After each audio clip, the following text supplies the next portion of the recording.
We have this tweet from Kaneko the Great. I've actually seen this tweeted out by several people, including Mario Nawfal, and retweeted by Charlie Kirk. Kaneko says, breaking, Russian counterterrorism unit thwarts assassination attempt on Tucker Carlson.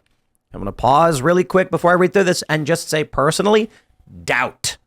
I don't know how much I really believe this is a true story, but far be it from me to, know and be able to assert or be the arbiter of truth. Let me just read for you. He writes, a Moscow man was arrested for allegedly accepting payment from Ukrainian intelligence to plant an explosive on Tucker Carlson's vehicle, targeting the American journalist during his interview with Putin. Quote, in November 2023, I was recruited by the main directorate of intelligence of the Ministry of Defense of Ukraine. I was trained in working with special communications, collecting and detonating explosive devices. On January 31st, I received a task from the curator to pick up an explosive device from a hiding place and use it to blow up a car.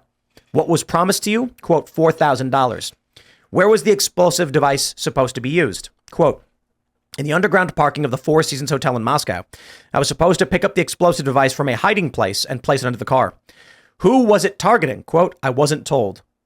Do you know who the target was now? Yes, American journalist Tucker Carlson. What went wrong? I was detained at the preparation stage. So you have this video of the man apparently saying this. And, I don't know how true it is. The source apparently is a website called The Intel Drop that I'm not particularly familiar with, though many people have been citing this. I do want to point out there was a blogger, an online personality who was assassinated. You guys remember this story?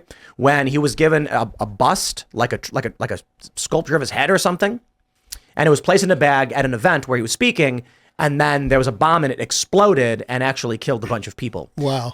So the idea that there are pro-Ukrainian forces using explosive devices to assassinate opposition media is an established fact. Whether or not this guy's telling the truth, I honestly have no idea. I don't know if anybody does. I don't know what the Intel Drop is. Well, Tucker's on the Ukraine list, right? Of people that they want. Well, there's like a list they're accusing, and many people refer to it as a hit list. I think that here's the funny thing. This is the way the mainstream media works.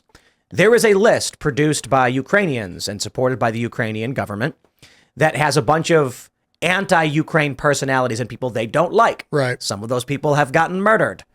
So people who are, critical of Ukraine's government say it's a hit list, and they're saying it, kind of like, essentially this is what they're doing. They're creating a list of targets. Yeah. The media then comes out and says, no, it isn't. That's a lie. That's fake news. However, they also claim that Libs of TikTok is effectively producing a hit list. Right. They say that she's creating a target by mentioning these people. You can't have it both ways. Right. If the Ukrainian government is listing a bunch of people they view as enemies of the state, it is substantially different from someone on the internet posting other people's public posts. No. I agree, but that's what I'm saying. So Ukraine has this list. People on this list have ended up not here anymore. Why is it such a far-fetched thing to say that they don't want Tucker, or they did not want Tucker Carlson to interview Putin? I think it could be true. I do too. I think it absolutely could be true. It's hard to know because we're in it's information warfare. I mean, Putin also has interests in getting Americans to believe that Ukraine is their enemy and would kill an American citizen as well. So it's hard to know for sure. It really is. And you're gonna have to just decide what you think makes the most sense. But you should also understand Vladimir Putin does not have your best interests in mind. He hates this country. And I can understand criticisms of the U.S. military-industrial complex and the things NATO has done. But Vladimir Putin's not going to draw a distinction between the American people who support Trump and the American and America in general. It is a whole body he is opposed to. So his interests would ultimately see Americans suffer. So I'm not going to trust things coming out of Russia. That being said, Charlie Kirk tweeted this. A Moscow man named Vasilyev Pyotr Alexievich, probably pronouncing that wrong, claims he was recruited and trained by Ukrainian intelligence to plant an explosive device in the underground parking lot of the Four Seasons in Moscow to assassinate an unknown target, who he later learned was Tucker Carlson. He says it's impossible from the outside to verify the credibility of this claim. But remember this. Remember the September 2023 clip from Sarah Ashton Cirillo, a transgender former U.S. soldier who acts as an English-speaking spokesman for the Ukrainian military. Quote, next week, the teeth of the Russian devils will gnash even harder, and their rabid mouths will foam in uncontrollable frenzy as the world will see a favorite Kremlin propagandist pay for their crimes. This puppet of Putin is only the first. Russia's war criminal propagandists will all be hunted down and justice will be served. He says, I speculated then that Tucker Carlson was at the top of their hit list. Did Ukraine just attempt to make good on this threat? Now, of course, you're going to hear from corporate press, the mainstream media saying it's unverified, unfounded, don't believe it. Charlie Kirk makes a good point. The only sentence that matters is this. Russia's war criminal propagandists will all be hunted down and justice will be served. All. Yeah. If this is a spokesperson for the Ukrainian military saying the people they view as Russian propagandists will be hunted down, and then someone comes out later saying they were hired to go after Tucker Carlson, I'm like, well, I mean, you're the one who claimed you would be doing it. Yeah. Mm-hmm.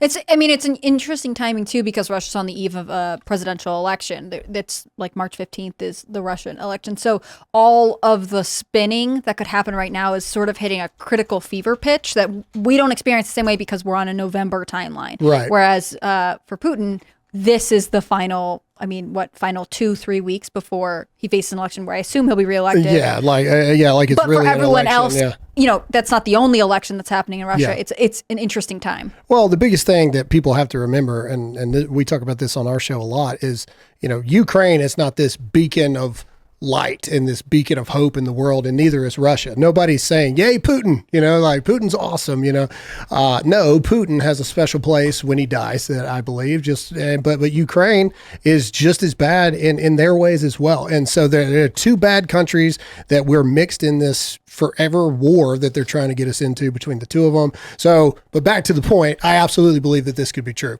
I wonder which circle of hell Putin will find himself in. Off the top of my head, I thought the 7th. The one with Adolf in the pineapples. Well, little Nicky. I mean, that's so if you're familiar with the circles of hell, the 7th was those who are violent towards others. Yeah. But I have to imagine that someone like Putin has certainly betrayed the people around him, for which he would be reserved the deepest level of hell, where I believe you are frozen in ice and chewed in the mouth of the devil for eternity. Is that what it is? I don't know. It's been a long time since I read Dante's Inferno, so I can. But look. You said there's no one, but generally speaking, there's no one. But there really are weird fringe people on X who are going to defend Putin. Oh yeah, yeah. There's always the weirdos out there. Absolutely, right. Sane human beings that pay attention to anything. I think the issue for us is under Donald Trump, Vladimir Putin's like, all right, and he backs off. Why? Yeah. Well, Trump crushes ISIS. Trump did arm Ukraine. And this is what a lot of people need to understand, because the left, libertarians, anti-war people are like, Putin would have invaded. Trump was arming Ukraine. I'm like, yeah, but why did Putin back off for the 4 years that Donald Trump was president? He's amassing his forces, taking Crimea under Obama. Yeah. Trump gets in and then he stops. Yeah. Trump's got a bigger button. It's not so, yes, but I do think Putin thought, let's see who Trump is. What did Trump do? He crushes ISIS. Yeah. And now Putin's like, maybe we could actually find peace with this guy. Maybe he's not going to try and crush us the way Russia fears the uniparty establishment will try to crush NATO. Crush Russia. Because now we're learning. What was it today? I forgot what I was watching. It was Hungary. I think it was Hungary saying Ukraine will absolutely be in NATO, and they are paving the way for all of this to happen. Yeah, I saw it too. Now you take a look at the map, and Russia's almost every border on Europe is NATO. Yeah. One unified military power. And based on what we've already seen with Chuck Schumer, Adam Kinzinger, and the rest of them saying we must crush Russia. Yeah. Russia's going to be like, it's war then. Yeah. You get Donald Trump, and Donald Trump, what did he say at his rally? He's like, they don't pay. I would tell Russia to do whatever the hell they want. Yeah, and they tried to crucify him for that, but he has a point. Yeah, they don't pull their part. They don't pull their weight. Why do we have to help them? Whether you like what Trump said, I kind of feel like if Trump gets elected, Vladimir Putin's going to say, okay, what are you doing? Yeah. And Trump's going to say, I don't want war. I don't care for whatever this dispute is. America's going to secure its borders.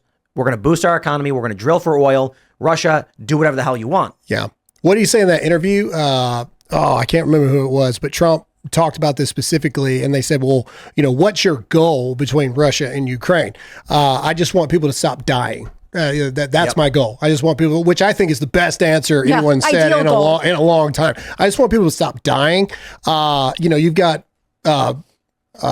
Zelensky out there just the other day now talking about that 31,000 Ukrainian soldiers have died. Where? I want to see where all of that is. I don't believe that for 1 second. You know what I thought when I heard about all of these Ukrainian soldiers dying? What? Who cares? Well, I mean, yeah, that's the point too. But my point is, where's the proof? We've got all these videos coming out of Israel instantly, and this Ukraine-Russian war has been going on for 2 years. I've been to war. This isn't how it works. That's not how it happens. I don't like Ukrainian soldiers dying in war, but I also know that ain't nobody in this country is talking about, I don't know, Sudan. Yeah. Or Burma. There are so many regions on this planet where there's active war and death. Yeah. And for some reason it's, the poor people of Ukraine. Look, the poor people live everywhere. Yeah, there's evil everywhere. Relentless murder of women and children everywhere, but we're super focused on what the elites want us to be focused on right now, which is Russia and Ukraine. I'm pretty upset with how NATO forces destabilized Libya and brought back the slave trade.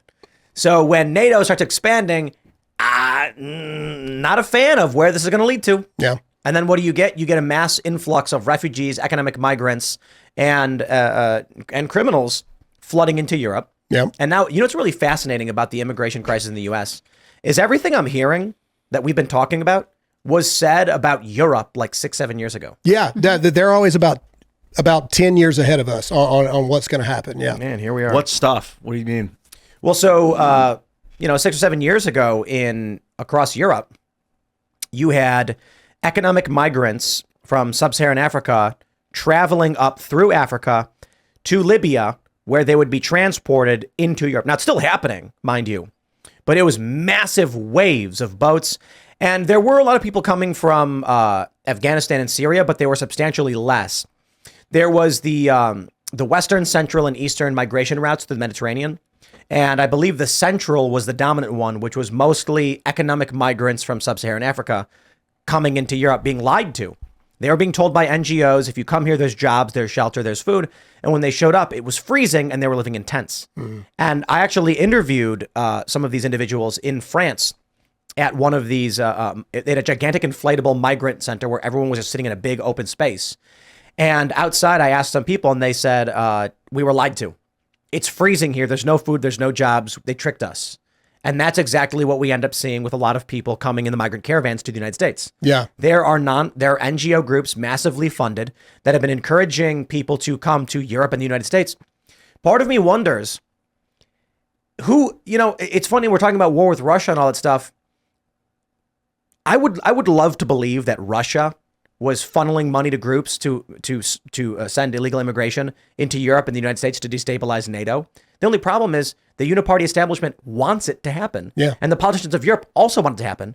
So they're actually in favor of the destruction, which Bernie Sanders said in 2015, quote, will make your country poorer. That's Bernie. Open borders is a Koch brothers proposal. I can't do Bernie too well anymore. I got to practice. But he says that was too. That's that was okay. more He's Trump. leaving the Senate anyways. Yeah. But Bernie can't even do Bernie that well anymore. So, but he said in an interview on Vox, we brought it up last week, it will make your country poorer. Having open borders will make your country poorer. Now here we are. Yeah, go figure. Yep. Thanks for watching this clip from the Timcast IRL podcast. Hang out with us live Monday through Friday at 8 p.m.